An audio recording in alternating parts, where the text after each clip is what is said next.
Every 4 years, the world stops for the FIFA World Cup. Billions watch as nations unite in a festival of color, passion, and pride. From Rio to rural England, the World Cup captures imaginations and creates heroes overnight. It's more than a game. It's a global drama, weaving together politics, culture, and unforgettable moments. Jules Rimet, FIFA's third president, dreamed of a tournament where nations could compete for football glory, building bridges in a world still healing from war. Despite resistance and daunting logistics, the dream was too powerful to ignore. The first World Cup in 1930, awarded to Uruguay, signaled that this competition belonged to the world, not just Europe. For 1 month, national identities are worn with pride, strangers celebrate together, and entire countries hold their breath. The World Cup generates a collective memory, woven into the fabric of nations. The roar of the crowd, the vibrant fans, the tension of a final, these make the World Cup more than a game. It's a global theater where human emotion plays out for all to see. Every 4 years, the story renews itself, uniting humanity in a shared experience.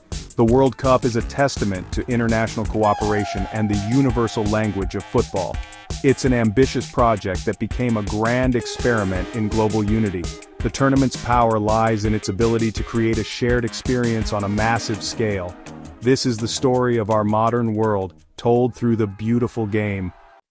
In 1930, Uruguay hosted the first World Cup, celebrating its centenary and footballing prowess. Only 4 European teams braved the Atlantic, joining 9 others in a small but significant tournament. The final was a fierce South American derby, Uruguay versus Argentina. In Montevideo's Estadio Centenario, Argentina led at halftime, but Uruguay staged a dramatic comeback to win 4-2. Uruguay became the first world champions, sparking national celebration. The early years saw dominance by Uruguay and Italy, with Italy winning in 1934 and 1938 under Vittorio Pozzo.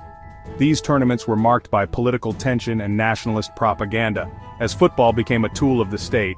Despite the politics, the football was world-class, with stars like Giuseppe Meazza emerging.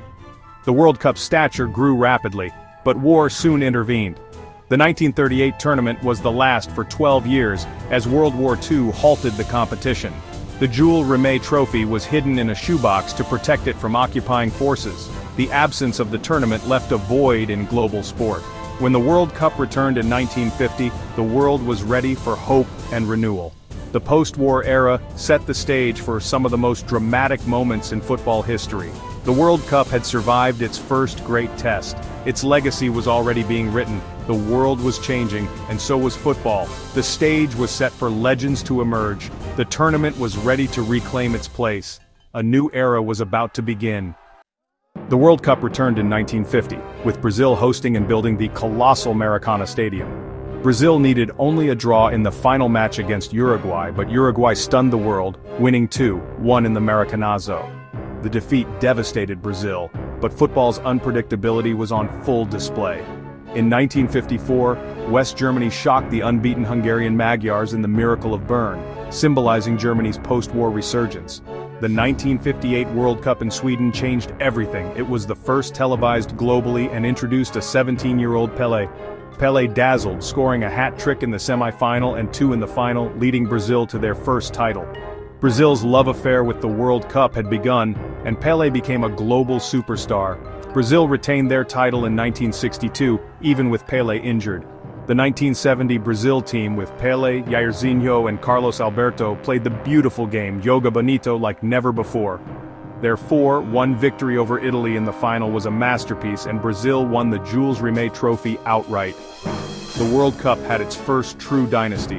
Pelé's legacy was cemented, inspiring generations. The tournament's reach and influence grew with every edition. Football was now a global language.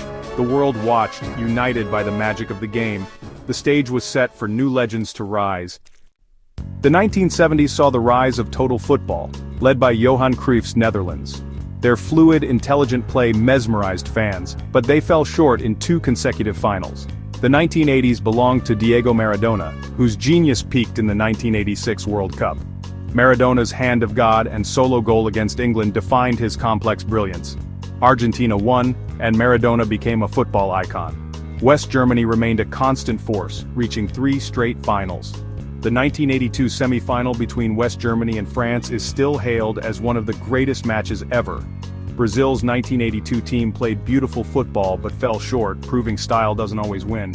Italy's 1982 triumph, led by Paolo Rossi, was a story of redemption. This era cemented the World Cup as a stage for legends and unforgettable drama. The 1990s brought expansion. By 1998, 32 teams competed, opening doors for new nations. The 1994 World Cup in the USA broke attendance records and helped launch Major League Soccer. In 2002, the tournament went to Asia, co-hosted by Japan and South Korea, expanding football's global reach. Iconic moments defined this era: Brazil's 1994 win on penalties, Baggio's missed shot, and France's 1998 triumph, led by Zidane. Zidane's 2 goals in the final made him a national hero. The 2006 World Cup ended with Zidane's infamous headbutt and Italy's victory on penalties. New powers emerged. Senegal stunned France in 2002, and South Korea reached the semi-finals. Underdog stories became central to the World Cup's appeal. The tournament grew more unpredictable and competitive. Football's global footprint expanded with every edition. The World Cup became a true festival of nations. The modern era was underway. The 2010 World Cup in South Africa was historic, the first on African soil, with Spain claiming their first title through tiki-taka football technology changed the game. Goal line tech arrived in 2014, and VR debuted in 2018, adding new drama and debate.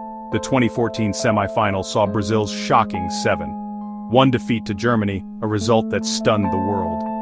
Germany went on to win, denying Messi his World Cup dream. The era was defined by the rivalry of Messi and Ronaldo, both seeking the elusive trophy. In 2018, Kylian Mbappé emerged as a new superstar, leading France to victory. His explosive pace and finishing drew comparisons to a young Pelé. The World Cup's next generation had arrived. Football's global stage was more dynamic than ever. Technology and talent reshaped the tournament. The world watched as new legends were born. The beautiful game kept evolving. The 2022 World Cup in Qatar was controversial, with criticism over human rights and logistics, but the football delivered unforgettable drama. The final, Argentina versus France, was an instant classic, with Messi and Mbappé trading blows in a 3-3 thriller. Messi finally lifted the trophy, capping a legendary career. The World Cup continues to evolve, with 2026 set to expand to 48 teams across the US, Canada, and Mexico. More nations will experience the magic, and the tournament's reach will grow. The logistical challenges are immense, but the excitement is greater. From Remet's dream to today's spectacle, the World Cup is a cultural touchstone and a stage for human drama. It creates legends, inspires generations, and unites the world. Triumph, tragedy, heroes, and heartbreak. The World Cup has it all. As we look to 2026 and beyond, one thing is certain: the World Cup will continue to captivate, surprise, and unite us. The story of the beautiful game is far from over. The world will keep watching.